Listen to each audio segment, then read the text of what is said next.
Hello dear student, আমি ডাব্লিউবিপিএসসির educator Soumen রয়। আজকে তোমাদের ডাব্লিউবিপিএসসির আপকামিং ফুড এসআই এক্সামের ওপর টপ 20 কিছু কোশ্চেন তোমাদের সঙ্গে ডিসকাস করব।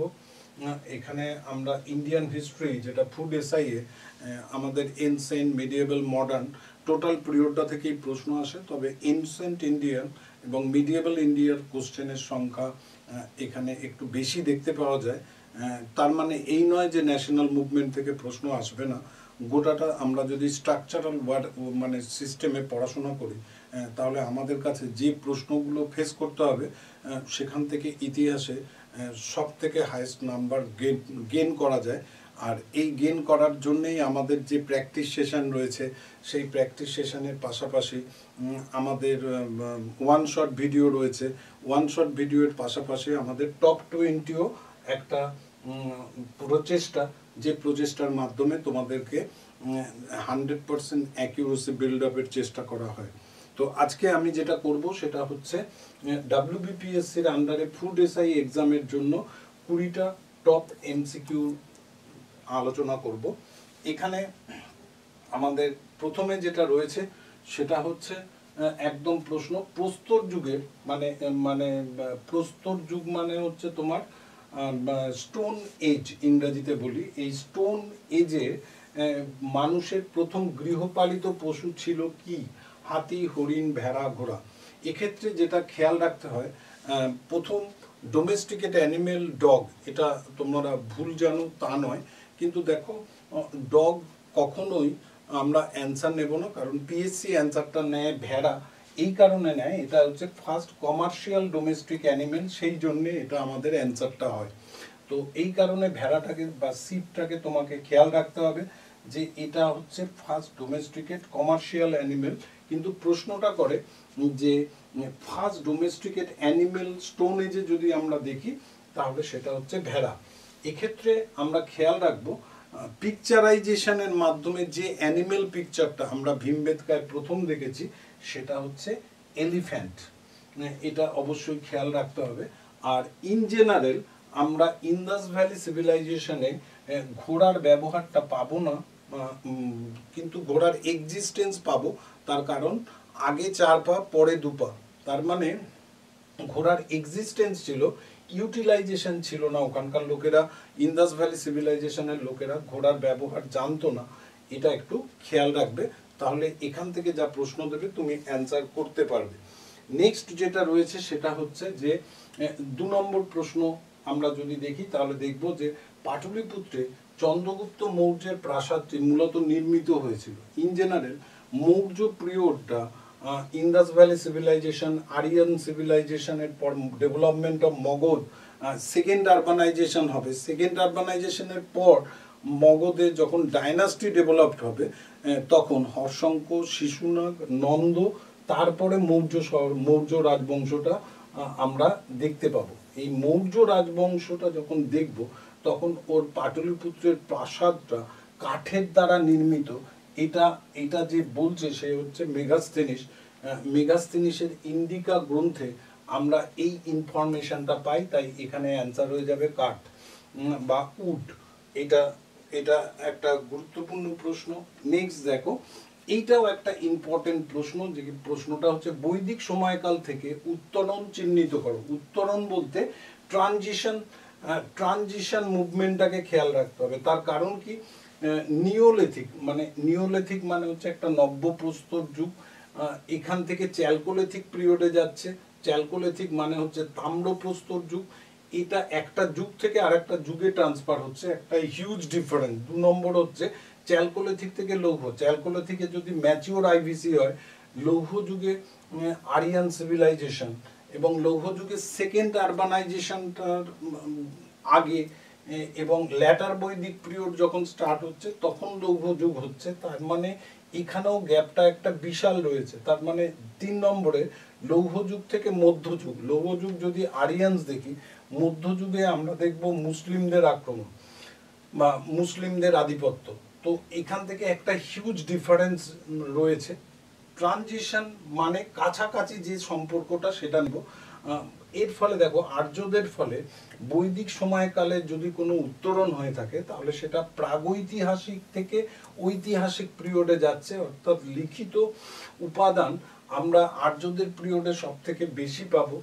সেই কারণে এটার অ্যান্সার হয়ে যাবে ঘ বা D, pre historical to historical period. এটাও একটা ইতিহাসের ইনফরমেটিভ খুব ভালো কোশ্চেন, এই জায়গাটাকে তোমাকে কিন্তু কেয়ার করতে হবে।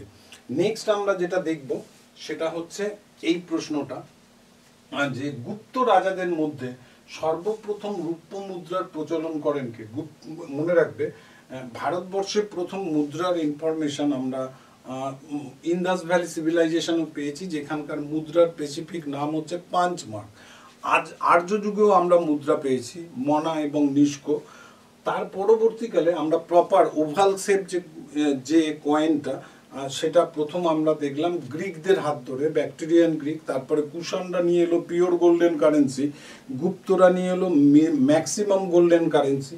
এই জায়গাটায় খেয়াল রাখতে হবে যে গুপ্তদের রাজাদের মধ্যে, যেমন ধরো শ্রীগুপ্ত গুপ্ত রাজাদের ফাউন্ডার, এর সময় কোনো গুপ্তদের নিজস্ব কোনো কারেন্সি প্রচলিত ছিল না।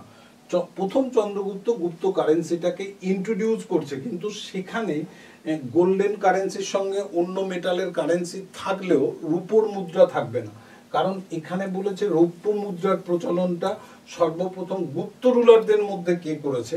সেক্ষেত্রে আমরা অ্যান্সারটা নেব দ্বিতীয় চন্দ্রগুপ্ত। এই দ্বিতীয় চন্দ্রগুপ্ত অ্যান্সারটা নেওয়া মানে এটা ক্রনোলজিক্যাল অর্ডারেই আছে।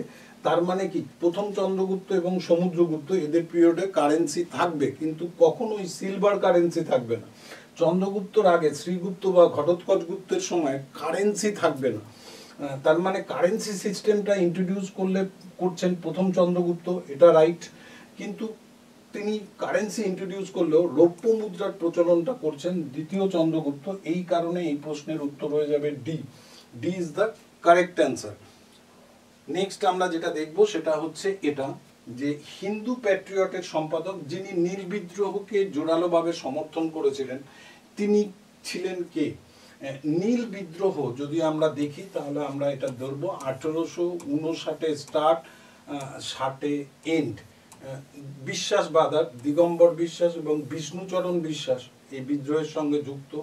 নীল বিদ্রোহের কথা প্রথম যে পত্রিকায় প্রকাশিত হবে সেটা হচ্ছে হিন্দু প্যাট্রিয়ট, আর তারই এডিটর হিসেবে এটার অ্যান্সার হয়ে যাবে হরিশচন্দ্র মুখোপাধ্যায় বা মুখার্জি। এইটা তোমাকে খেয়াল রাখতে হবে, এনার এডিট করা নিউজ পেপারই হচ্ছে হিন্দু প্যাট্রিয়ট। এবারে দীনবন্ধু মিত্র যিনি রয়েছেন তিনি হচ্ছেন নীলদর্পণ নাটকটার লেখক, এবং জেমস লং এটা যখন ইংরাজিতে মাইকেল মধুসূদন দত্ত পাবলিশ মানে ট্রান্সলেট করবেন বাংলা থেকে ইংরাজিতে, তখন তার পাবলিশার হিসেবে আসবে রেভারেন্ড জেমস লং। তার মানে এখানে যাদের নামগুলো আছে তারা প্রত্যেকে কিন্তু নীল বিদ্রোহের সঙ্গে কোনো না কোনোভাবে যুক্ত। যেমন দিগম্বর বিশ্বাস লিডার, দীনবন্ধু মিত্র হচ্ছে নীলদর্পণ নাটকটার লেখক, হরিশচন্দ্র মুখোপাধ্যায় হচ্ছেন হিন্দু প্যাট্রিয়ট পত্রিকার এডিটর, যেখানে নীল বিদ্রোহকে সমর্থন করে তার পত্রিকায় প্রকাশিত হয়েছিল। রেভারেন্ড জেমস লং হচ্ছে ইংলিশ ট্রান্সলেটরের পাবলিশার, এটা অবশ্যই খেয়াল রাখতে হবে। নেক্সট আমরা যেটা দেখব সেটা হচ্ছে এটা, যে নিম্নলিখিতদের মধ্যে কে আইএনএ ইন্ডিয়ান ন্যাশনাল আর্মি, যেটা আমরা নেতাজির বিচারটা বলি, বিচারের প্রতিরক্ষা সংগঠিত করেছিল। আইএনএ ট্রায়ালে মোটামুটি ভারতীয় যত অ্যাডভোকেট ছিল তখনকার দিনে সবাই সেটাকে সমর্থন করেছিল এবং তার নেতৃত্ব দিয়েছিল ভুলাভাই দেশাই। সেই কারণে এখানে অ্যান্সার হয়ে যাবে এ, ভুলাভাই দেশাই। এটা তোমাকে খেয়াল রাখতে হবে। নেক্সট আমরা যেটা দেখব সেটা হচ্ছে, আমরা শুধু ব্যাকটেরিয়ান গ্রিকদের সম্পর্ক জানি। ভারতবর্ষে ব্যাকটেরিয়ান গ্রিক সেই জায়গাটায় বসবাস করবে যেটা হচ্ছে বর্তমানে আফগানিস্তানে।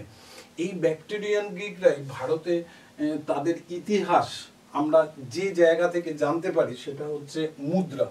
একমাত্র কয়েন থেকেই আমরা ব্যাকটেরিয়ান গ্রিকদের ইতিহাস জানতে পারি। এটাও আমাদের কাছে একটা ইনফরমেশন যেটা খুব গুরুত্বপূর্ণ, পরীক্ষায়ও আসে, এটা খেয়াল রাখতে হবে। নেক্সট আমরা যেটা দেখব সেটা হচ্ছে বিদ্যাসাগরকে ঐতিহাসিক দ্বারা ঐতিহ্যগত আধুনিকতাবাদী ঐতিহ্যগত আধুনিকতাবাদী মানে হচ্ছে ট্র্যাডিশনাল মডার্নাইজার।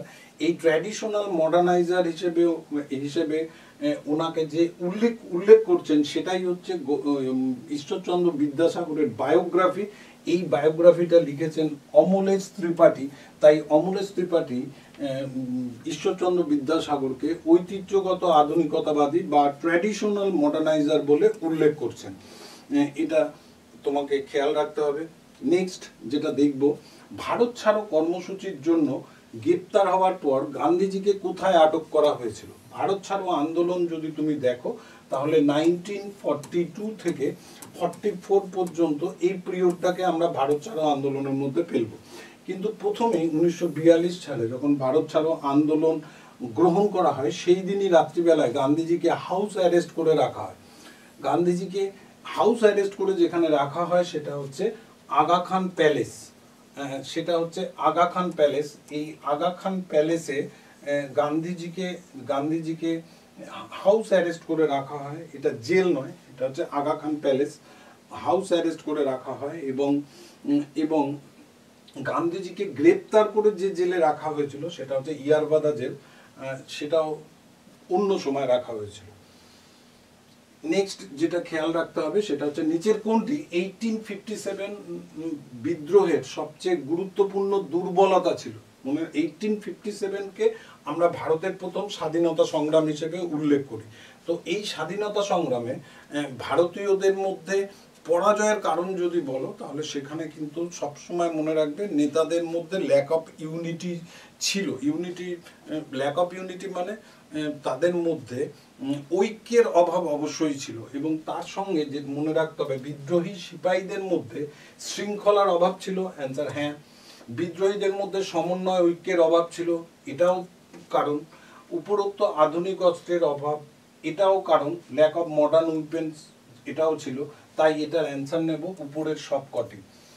এখানে এটা হচ্ছে একটা ইনফরমেশন যেখানে দেখা যাচ্ছে যে সবকটাই সিপাহী বিদ্রোহের কারণের জন্য, পতনের কারণের জন্য, বা বিদ্রোহটা সাকসেস হলো না, বা এই দুর্বলতাগুলোর জন্যই বিদ্রোহটা সাকসেসফুল পেল না, সেটাও কিন্তু একটা গুরুত্বপূর্ণ। নেক্সট আমরা যেটা দেখব সেটা হচ্ছে এটা, যে নাদির শাহের ভারত আক্রমণ। নাদির শাহ 1739-এ ভারত আক্রমণ করছে এবং এই সময় যে যুদ্ধটা হচ্ছে সেটা হচ্ছে ব্যাটেল অফ কর্নাল।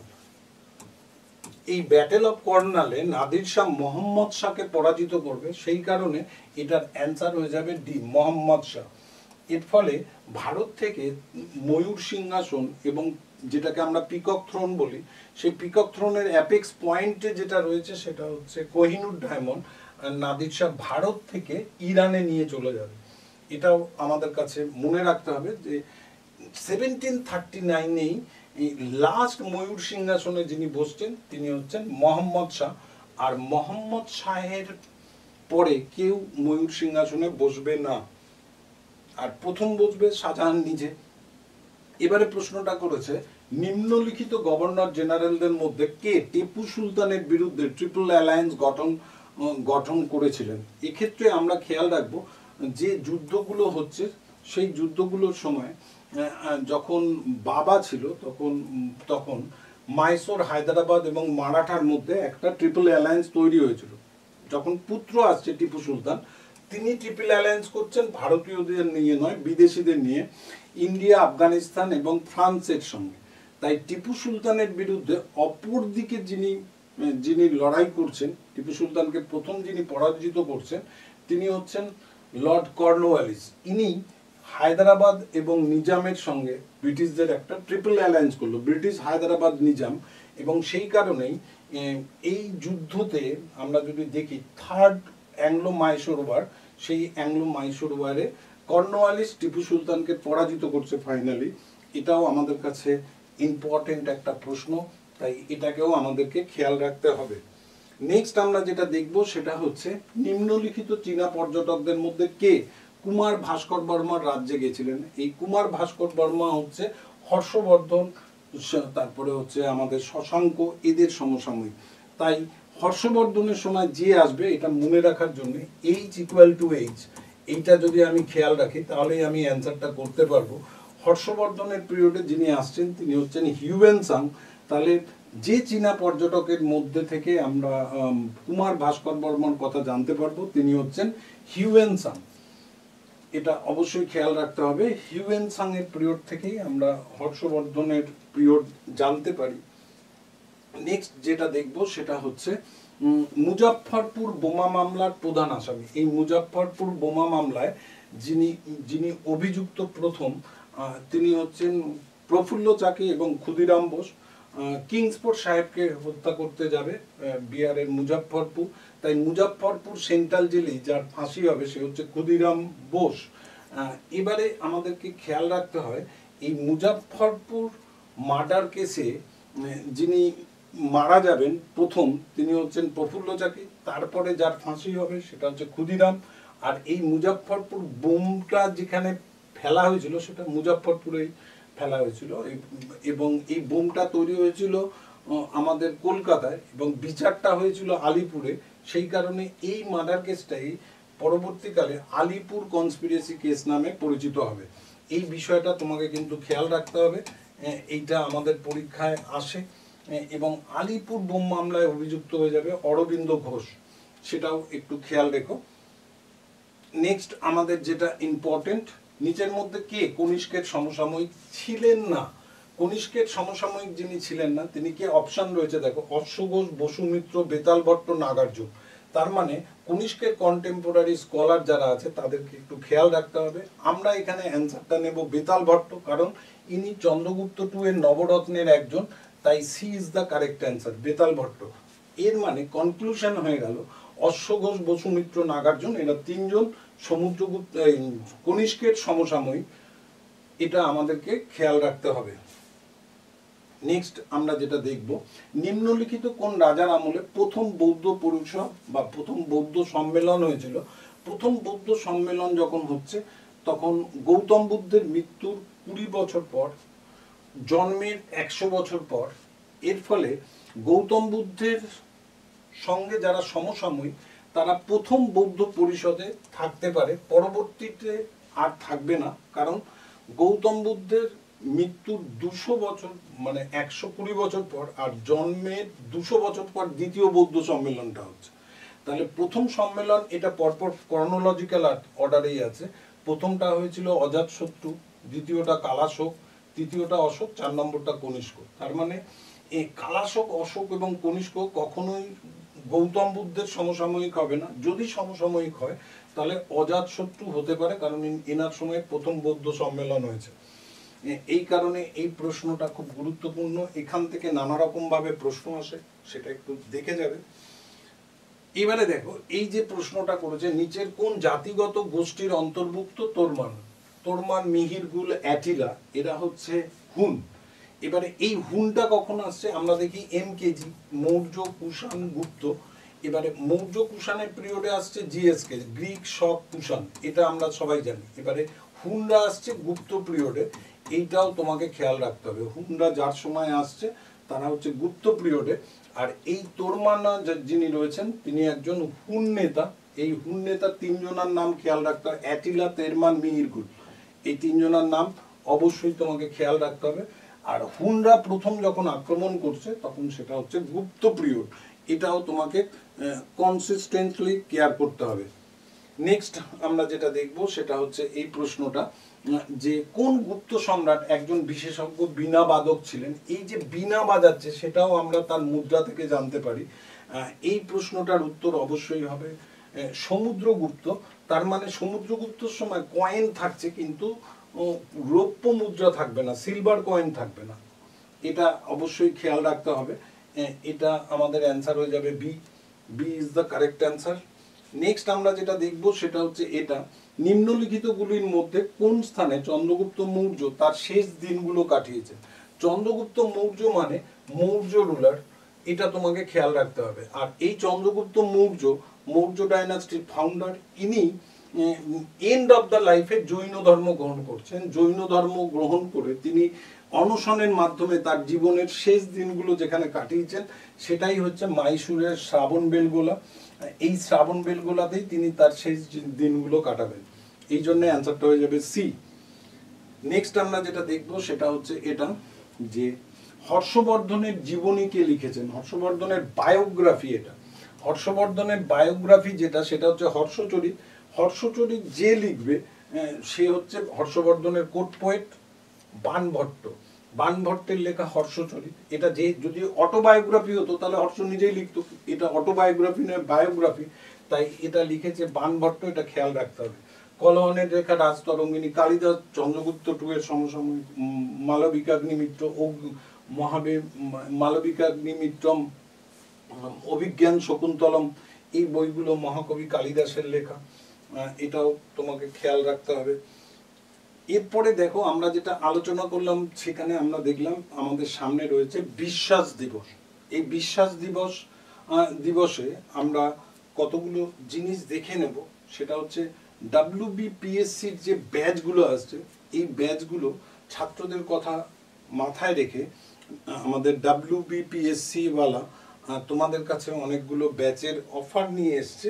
সেই ব্যাচগুলোর মধ্যে প্রথমেই যদি তুমি দেখো সক্ষম 2.0 ব্যাচ, এই ব্যাচটা 20 মার্চ থেকে তোমাদের স্টার্ট হচ্ছে এবং আমি ইতিহাসের ক্লাস দিয়ে এই ব্যাচটা স্টার্ট করব তোমাদের সঙ্গে। এবং ফাউন্ডেশন ব্যাচ যেটা, সেটা তোমরা যদি দেখো এই বিশ্বাস দিবস উপলক্ষে 9,999 টাকার পরিবর্তে মাত্র 2,999 টাকায় এই ব্যাচটা নিয়ে এখন এনরোল করতে পারবে। তাই এই জায়গাটা খেয়াল রাখবে। WBCS এর জন্য সক্ষম ফাউন্ডেশন ব্যাচ, যারা WBCS এর অ্যাসপিরেন্ট আছো তারা অবশ্যই এই ব্যাচটাতে এনরোল করতে পারো।